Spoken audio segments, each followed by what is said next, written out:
Hello. Very glad that everybody came out to support us tonight. I'm really appreciative, and so are the girls. I'm sure you're probably sitting there thinking, wow, she's American. So am I.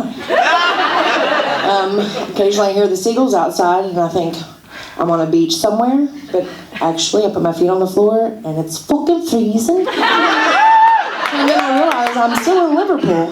So, learned a lot of things since I've been here. One of the things was people ask me all the time, like, why did you come here? Like, what are your reasons for being here? Was it for adventure or for love? And of course it was for love at first. I did marry my Scouse Prince Charming. Aww.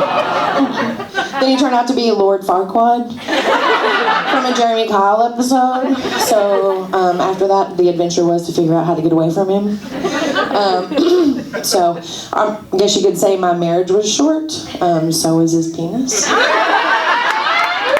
And so I guess you could also say he was all talk, no action. Which that is a foreskin joke, which I'm really proud of. There's a lot of foreskin in England.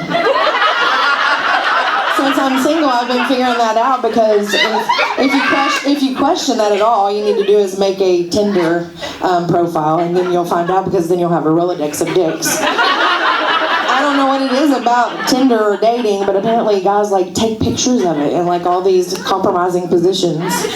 So I've been talking to like Mr. Pinky for now, like every Saturday, like whenever he's single, like out, and he's wanting to hang out. So now I am going to be staying here. I'm getting a divorce, single mom. So I'm going to raise my baby here. But on the weekends, when I don't have him, I have to have things to do, try to find someone to hang out with. So occasionally my friend will come by and be like, do you want to go out? And I do the single mom scramble where I try to figure out what I'm going to wear, break into the closet, try to look around for something that's between like doing a job interview in London or sweaty sex worker in Skim. So once I figure out what I'm going to wear, we get in the taxi, we're on our way where we're going, we're pep talking each other like, well, we've got kids, so we have to be responsible. We're just going to have a couple of drinks, not do anything crazy and wild or whatever, but we'll get here to the bar and we'll be good, And then about 4 or 5 gins and tonics in, a couple of shots, we've realized we've made a mistake. Because we're both on the logbooks for doing, Don't Stop Believing by Journey. That's what everybody does when they get really drunk, right? So I might be drunk, but I'm also still a mom. So halfway through the night, I'm looking around, and half the people look like they are the Muppets or something from Sesame Street, right? A couple of times, Miss Piggy's come over and like approached my friend and said, stop looking at Kermit, he's mine. And we look at her and we're like, nobody wants your fucking frog. Just back up, girl, And then there's the Cookie Monster who wants you to play pool with him, like, come on over here and play pool with us. But he keeps going back and forth to the bathroom every 20 minutes. Coming out with crumbs on his nose.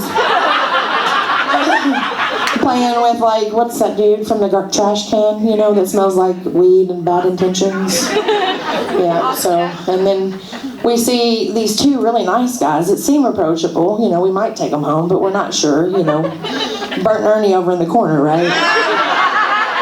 But we can't figure out, are they together? Like, are they together? Who knows?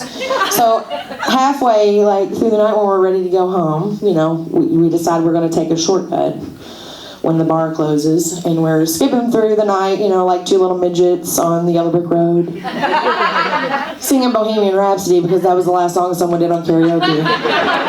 Everybody hates that because it lasts like, 10 minutes? So we're arm in arm in the dark, walking, thinking, yeah, we're going to get home faster. And the next thing you know, everything goes black. We've just walked off a 4-foot wall in the back of an apartment complex. And landed like 2 broken ballerinas gracefully. And the first thing that I hear, of course I've got my eyes closed because it's dark and I've broken everything in my body, is my friend laying next to me on this side, and she's like, and I'm over here like, from the ER where, you look over at your other friend in the hospital bed. which translates into, I think I've broke my leg, and I think I've broke my arm. But then she whispers, do you think you can get up? And I'm like, I think I can. During this time, we had no idea that we had an entire audience of the apartment complex who had turned on their lights because 2 drunk people fell off the wall and was screaming. So they're all looking in their windows, you know.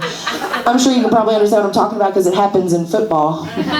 When someone gets injured and you see them on the TV, or you're there and actually watching the event if you're lucky to get tickets, and everybody leans in and they're like, oh shit, is he dead? So they're all up there in the windows looking, you know, oh shit, are they dead? What are we gonna do, you know? So I finally get over to her and I'm like helping her up or whatever. And so what does the crowd normally do whenever the person finally gets up?